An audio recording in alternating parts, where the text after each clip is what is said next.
Xbox has just put out a blog that goes deeper than ever before on the technology behind the Xbox Series X. We've known the tech specs for a little while now, but this deep dive gives us a much better idea of what it all actually means. We also got a more in-depth look at the brand new generation controller, which looks pretty damn sweet. So, in this video, we'll run through the 3 defining design pillars behind the Xbox Series X: power, speed, and compatibility, as well as that new controller.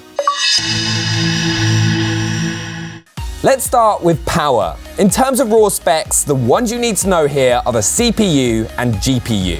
For both components, Microsoft has partnered with chipmaker AMD, who it's been working with for 15 years since the Xbox 360 days. The CPU, that's the central processing unit, uses a custom version of AMD's Zen 2 architecture and boasts 8 cores running at 3.8 GHz. The GPU, aka the graphics card, is a 12 teraflop RDNA 2 class custom chip. That's 12 trillion flops, or floating point operations per second. That's a very high number, but what you really need to know is that it will let you play any game in 4K at 60 frames per second. So there's no longer any need to choose between fidelity and performance. As well as support for frame rates up to 120 FPS, means developers can push for even smoother gameplay experiences. And prettier ones too. Xbox Series X is going to have tons of graphical tricks to blow your socks off. But one of the most obvious is the introduction of hardware-accelerated DirectX ray tracing. This is basically a way of simulating the way light rays and sound waves move in real time, and more accurately than ever before, to give incredibly realistic visuals and audio. As part of the Xbox Series X demos, Minecraft was used as an example. It'll be getting the full ray tracing treatment so you can pick out individual rays of moonlight and see the warm glow of lava bouncing off metal surfaces. And the way that light passes through and reflects off water is so realistic, you'll want to take a bath in it. Honestly, ray tracing makes it look like a whole new game, as if we all needed an excuse to play even more Minecraft. And speaking of games that look brand new, the Coalition also demoed the way that Gears 5 is being optimized for Xbox Series X. The power of this new console let them do the equivalent of opening up the graphics settings menu and flipping on all the switches. So it's higher res than even the PC Ultra Specs version of the game, with lightning quick load times and a ton of advanced lighting enhancements that had to be turned off even on the Xbox One X. Plus, cutscenes now run in 60 FPS.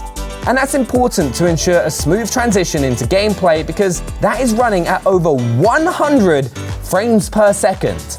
And the team's looking into pushing that all the way to 120 FPS for multiplayer modes. Oh, and if that sounds impressive, keep in mind that the team managed all this in a few weeks, which should give you an idea of what's going to be possible for games that have been developed with Series X in mind from the jump, like Halo Infinite and Hellblade 2. You'll be able to play this version of Gears 5 at launch, and it'll be totally free to anyone who owns the Xbox One version of the game, thanks to a new feature called Smart Delivery, which makes sure you're playing the best possible version of a game. So that's power covered. What about speed?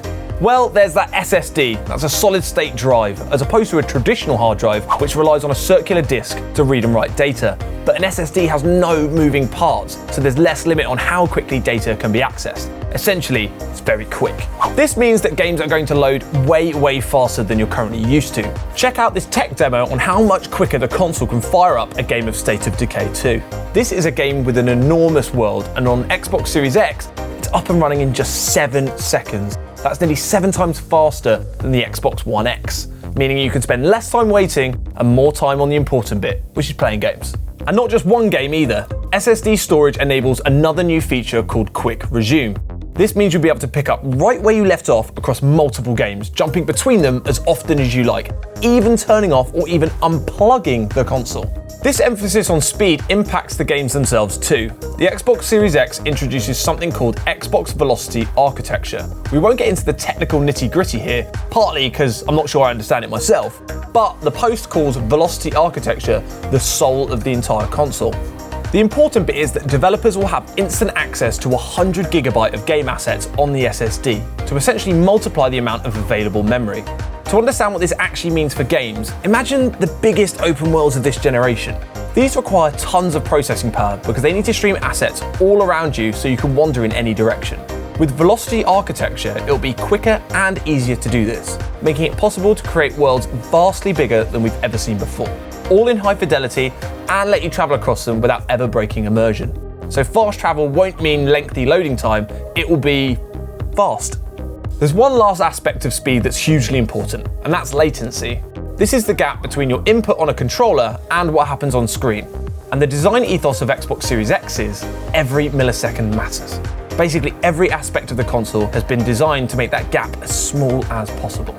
The new dynamic latency input feature makes sure games receive your inputs instantaneously, and HDMI 2.1 sends those results to your display faster than ever before. Oh, and there's that controller itself, but we'll get to that in a minute. But before we do though, there's one more leg on this tripod of design: compatibility. You probably know by now that you'll be able to play every generation of Xbox games on the Xbox Series X, thanks to an unprecedented commitment to backwards compatibility. But these games won't just be available on Xbox Series X, they'll actually play better than ever before. Expect improved boot and load times, more stable frame rates, higher resolutions, and all-round improved image quality. And it's not just the games that will move forward with you into the next generation. All your game saves and progression will carry over from Xbox One, and it'll even be possible to play with friends who haven't upgraded yet with cross-generation multiplayer. Xbox One controllers and accessories will be backwards compatible too, meaning you won't have to buy a load of new ones on day one, though you might be tempted once you get your hands on the new controller.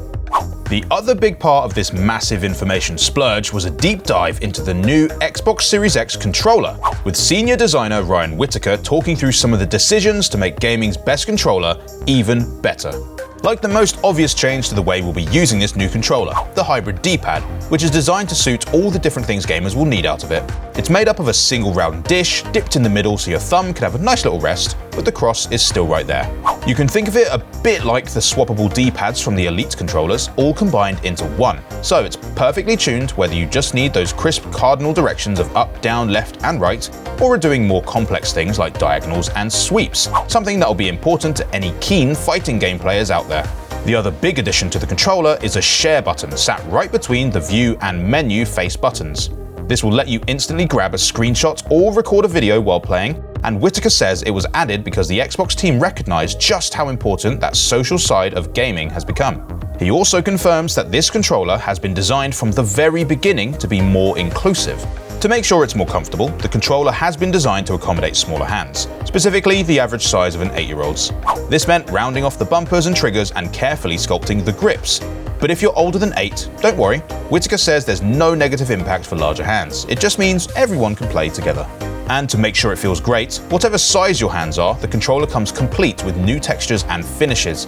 There's a tactile dot pattern on the triggers and bumpers for added grip, something you might have experienced on a special edition controller. And the D-pad, bumpers, and triggers now have a matte finish to ensure a smooth, consistent feel, even if your hands are getting a little sweaty. And of course, the controller has been designed with the same focus on compatibility as every other part of the console. Xbox Series X and Xbox One consoles and controllers will be cross-compatible, meaning you can use any combination of them you like. You're not limited to using this new controller on your consoles either. It'll work with PCs and Android and iOS mobile devices more smoothly than ever before. Pairing will be easier thanks to the use of Bluetooth low energy tech, and the controller will be able to remember multiple devices so that switching between them is way more seamless. So even if you can't upgrade your console immediately, it might still be worth treating yourself to one of these new controllers so you can experience the next generation in control.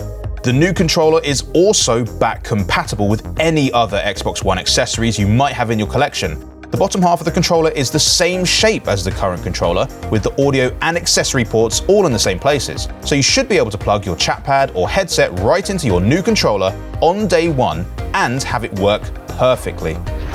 So there you go, a nice big helping of details on Xbox Series X to make the wait for the next generation just that little bit easier. As we approach the launch of Xbox Series X later this year, you can expect even more info to arrive, and you know we'll be here to pick through it all and fill you in on the most important details. To make sure you see it first, subscribe to the channel and make sure to ring that bell for notifications. We'll see you next time. Bye!